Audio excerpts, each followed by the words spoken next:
This is The Bottom Line with Tony Moore. Hello there.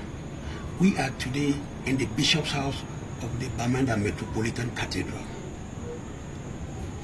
Our guest on the program today is the Archbishop of this diocese, Monsignor Andrew Nkea, who also doubles as the President of the Cameroon Episcopal Conference.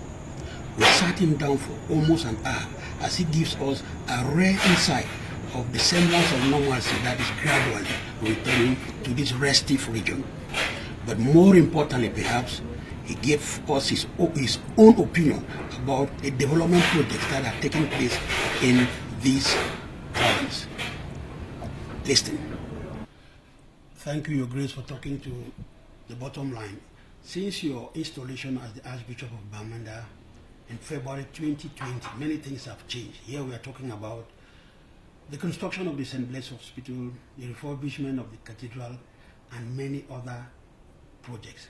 What really motivated you to come about this project? Is it about money or just simple innovation?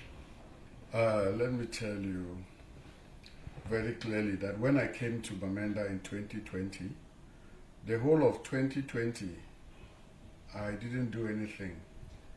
I was consulting the people of Bamenda. I first sat down with the priests, all the priests, and I asked them, what kind of diocese do you want? What direction do you want us to go? And in that very meeting, the priests talked to me about the retirement situation of priests, and they wanted a home for retired priests. That is what we have built in Sacred Heart College, Sacred Heart Home. And then I sat down with the laity council, I sat down with the finance council, and I sat down at the end with all the parish pastoral councils together. What direction do you want us to go? And all these things you see us doing in Bamenda were brought up by the people. This is what the people want for their diocese. Or they started talking about St. Blaise, or they are going to Yaoundé and Douala and Bafoussam for simple tests, etc., etc. Why don't we do something about our hospital? Okay, I took note. We are going to celebrate this year, 2025, the Golden Jubilee of the dedication of the cathedral.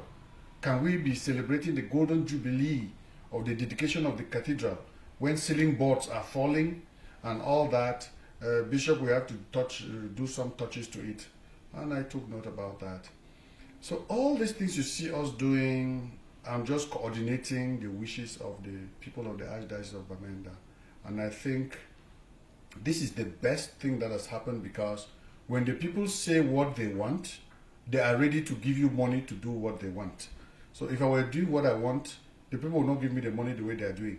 And I think this is what we are doing, the wishes of the people of the Archdiocese of Bamenda. First and foremost, the St. Blaise Hospital, that is like a reference now in the region. What's the difference between this hospital and other facilities like the Mbingo, Shishon, and the regional hospital? You see, the difference with St. Blaise is that we have tried to go a step higher. We are, as you must have gone down there and discovered that we have a CT scan waiting to be installed, and I was told when I just came. Yes, and a digital X-ray is going to be installed there. But above all, we have made hospital environment very, very attractive. People should not go to hospital with panic. People should go to hospital with a love to be there, and even when they are admitted, they should feel at home. The atmosphere should be very homely. And that is why in the construction of St. Blaise, you discover that we have used very nature-friendly material. We are built with sun-dry bricks, and those bricks act as insulation. During the rainy season or during when it's very cold, the temperature inside is more or less maintained. And so there are very few air conditioners we have put there. Air conditioners are in places like laboratories, theater, operating rooms, and all that. But in the wards, it is all just normal temperature coming from the material that we have used. This is very different. No other hospital is built like that. And we have done this to make our environment for healing very, very friendly and attractive. Yes, then Our Lady of Lourdes. For a long time, Our Lady of Lourdes has not been a popular destination as before, but you went forth to decongest it with the creation of Our Lady of Fatima. First and foremost, I went to Our Lady of Lourdes College and entered the dormitories for the first time during the COVID pandemic. I had never entered the dormitories. It's a dormitory for girls. So then COVID hit some of the students. And I went in there to see, and I discovered that the dormitories were very congested. Very, very congested. Within 6 months, we built another dormitory without adding the population, but decongested. The new dormitory could take 200 more students. But we decided to decongest from that dormitory or those dormitories into the new dormitory. And from there on, you discover that many people keep asking, or they want to send their kids to Lourdes. And so we decided to build a Lady of Fatima in Station, which is an ultra-modern school. It's only 3 years in existence, but you can see that it is a school that is making its own mark already. And it's a girls' school, a Lady of Fatima. And from there, you can discover that many more students are going to Our Lady of Lourdes, many more are going to Our Lady of Fatima. In that way, every year, we can take, instead of the 120 girls that we took every year in that place, we can now keep 240 girls only in Form 1. Wow. And it's a big service to our people. And St. Andrew's Technical College that bears your name. Some people say it is like personalization of what you are doing. You want to be seen and heard everywhere now in the Archdiocese. Why did we call that college St. Andrew's? It is not even me who gave the name. It is the education secretary and the principal of the college who came and said, we have to be practical. Andrew was a fisher of men. He used his hands to earn his living. And therefore, since you are insisting on technical education, we are going to call the college St. Andrew's and tell the people, use your hands to work for your own bread that you eat. This is how the name came about. I even don't know how it is. But then the most important thing is that my focus in this archdiocese is on technical education. I'm turning St. Joseph's, Mancon, I'm adding a technical section this academic year. All Saints College and St. Paul's College, I'm adding the technical section this year. We have gathered enough equipment to be able to go technical. And I keep insisting, China and the other developed economies did not go on because they knew history and geography. They went on because they trained the children to use their hands and create employment for themselves. And Mr. Bonimoy, using this medium, I'm also giving a message to our country, the entire country. You know that the system of education in our country is such that we grew up limping on one leg. If you passed list A, you went to the grammar school. Government school, right. If you passed list B, you went to the technical school. And therefore, from the beginning, we were made to understand that only dull children went to technical education. We have to change that mentality. And that is why in my top schools, I am creating technical sections so that we start producing engineers from the very young ages. I'll tell you something, this St. Andrew's Technical College, which you are calling, you discover that from Form 3, the children's parents hardly pay their fees anymore. During the long holidays, they all go to various building sites, many of which are mine. They do holiday jobs, they do all those things. They get enough money to be able to pay off some of their fees. Some of them earn 50,000 for the month that they work, and that is plowed into their fees. How can anybody say that they cannot go to school because nobody is there to sponsor them if they do technical education? There was this child who made a little car with some local material, bamboos here and there, and got the thing to drive itself from a remote control. These are brains that are wasting in Africa. and yet our educational system cannot tap these brains. And that is why I want to say that my focus in the Archdiocese of Bamenda is technical education.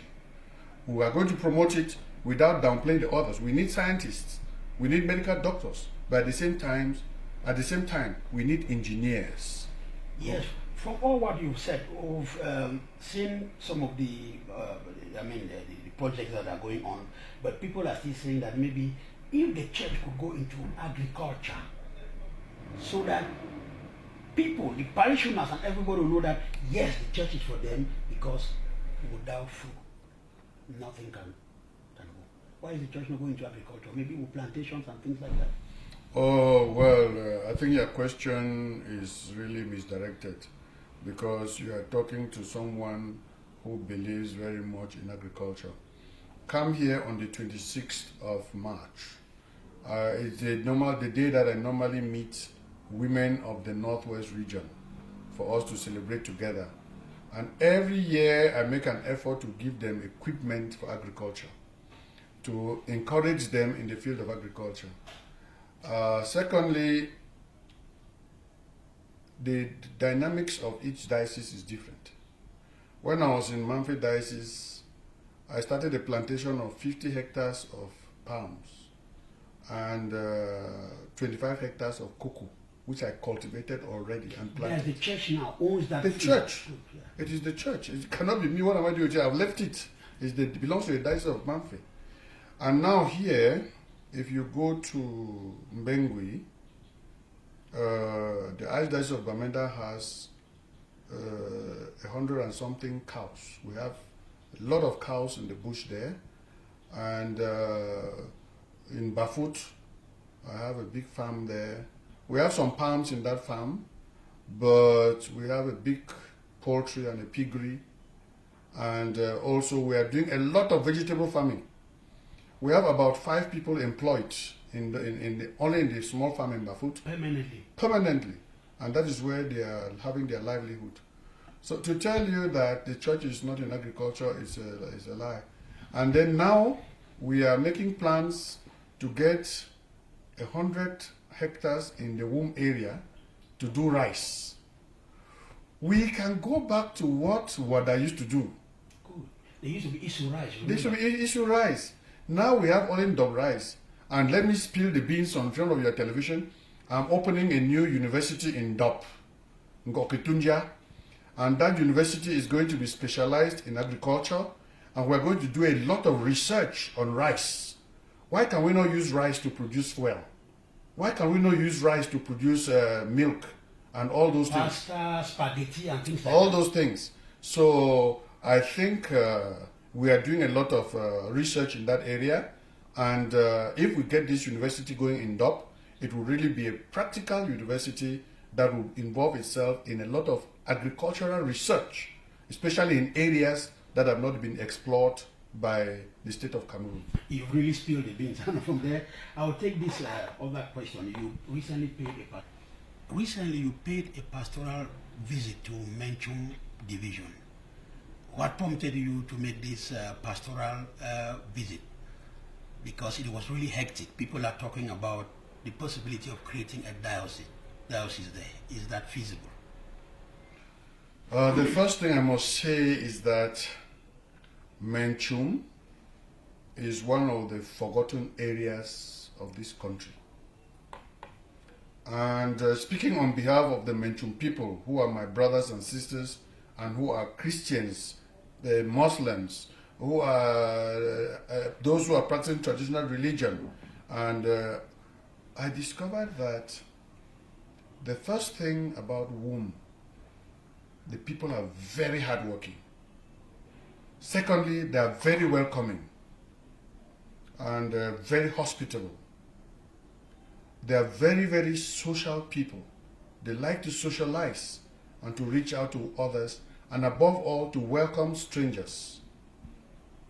My message to the people of Womb was basically that of encouragement, because Womb is one of the places, the Menchum division generally, is one of the places that has been very hard hit by this crisis in the northwest and southwest regions. So I went to Womb to encourage the people to pay a pastoral visit and to express my closeness and solidarity with them. But I discovered that to get to Womb was not an easy business. The road to Womb is one of the worst roads I've seen in this country. I just came back from Yokaduma, and people were crying that the road to Yokaduma is very bad. And when I went there, I discovered that there was nothing bad about the road. They were calling it bad roads because they don't know bad roads. The road to Womb is bad. My one simple question is, does the government not know? And if the government knows, who do they give the contract to maintain the Womb Road every year? We must hold that person to account for the fact that the Womb Road is not well done. We must get the road of Womb to be passing. I must say this to you. Commercial vehicles don't go down to Womb anymore. Only motorbikes. And to go to Womb on a motorbike, you pay 20,000 one way. I paid that.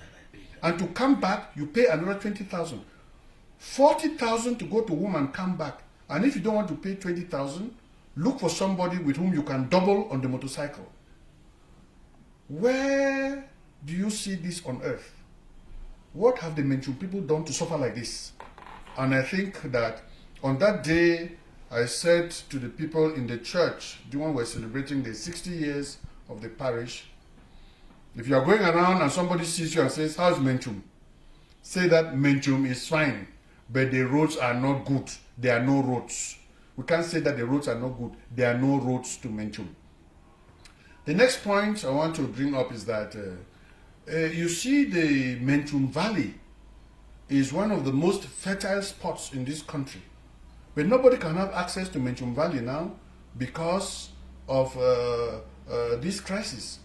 The boys have made their habitats in those places, and it is very, very difficult for people to either keep cows, do their plantations, or anything freely. We need to be freed. We need liberation. These boys need to let us free to be able to go in and out to do our work in Menchum area. Yeah, before we continue, some people were saying like, in whom you were about to announce that a diocese will be created in whom. Why didn't you spill the beans there in whom? Spill it. I don't know. That is what we call in French radio trottoir.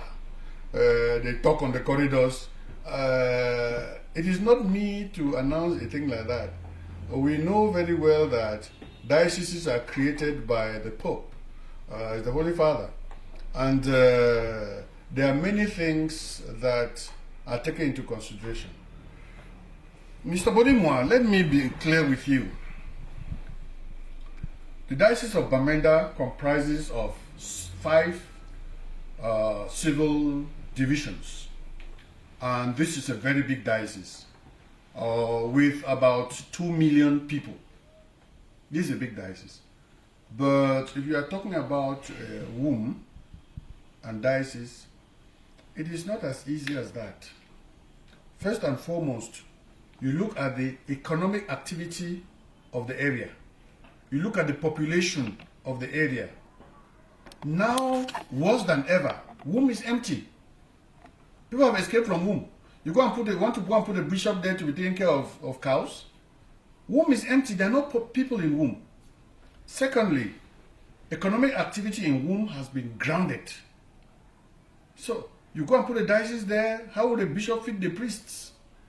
Thank you very much. I think you talked about just coming back from Yokaduma. And unfortunately, there was this accident with Bishop Bibi. How was that? Is he stable now? We thank God for his grace and mercy. And I passed myself to see the bishop in the hospital, and he's very, very stable. So we thank God for that. Yes, you talk about the boys should liberate us, the boys disturbing the womb. We went around Bamenda and we heard there's a semblance of peace in Bamenda. The people are saying that. So what can you say? What accounts for this semblance of peace? Well, I don't want to go into very much details, but you discover that Bamenda people have decided to take their destiny into their hands. They have decided to focus on the development of their own area. Go to station, go to the Nkwen area. I don't think there is anywhere people are building as much as they are building in Bamenda station and as they are building in the Nkwen area. The only place that still has a little problem is the Mankon, because in Mankon there's still a lot of disturbance within that area, sporadic attacks here and there. So this development is not as fast. But everywhere in Bamenda is growing. The people have decided to be wise and to learn how to live within the difficulties. That is why you see that no matter how much difficulties we have decided to go ahead. We are focusing on the problem is to sustain this momentum of peace that is gradually coming back to the region. What can be done to sustain this peace, because the momentum is there? As you said, the people have taken their responsibility into their own hands. One of the things we just have to do is to continue encouraging the people. The second thing is that the military should make themselves likable. They are there to protect the people and not to harass the people. When they harass the people withdraw. Mm-hmm. But if they are friendly, as they are proving to be, I think the coming, or I must be honest to you, General Buba's coming here has kind of turned things around, because the military also changed their strategy, and instead of treating the people as enemies, they started trying to be friendly towards the people. You must get some bad eggs here and there, but generally, I think that the attitude of the military is changing, and this is accounting for the people's resilience. Sometimes last year on the same platform, you called on Cameroonians to massively register in the electoral list. Do you think that that call was heeded to? I think it did, because one of the delegates of Elekam actually told me that after that call, election offices were full for people to register, and so it was heeded to, and it was worrying. People were worried. Why is the bishop asking people to register? No, it's just the civic duty of our people. Everyone has the right to participate in the choice of the leaders of this country, and that is why I said they should register. And I reiterate, people should register massively. I don't know whether they have closed the registration now, but then appealing to the powers that be, open a little window so that those who are late can run and register, and let us make our vote something worthwhile. And in the same vein, last year, the Bishops' Conference called on Cameroonians to take their responsibility. That message was not really clarified. I mean, what does that mean? Supporting this candidate against the other candidate, it was just a call for people to take their responsibility? Mr. Journalist, I must tell you that it is not the work of the church to decide which candidate you should vote for. But it is the work of the church to conscientize the people to be able to vote responsibly. Don't vote because you were given a bottle of beer.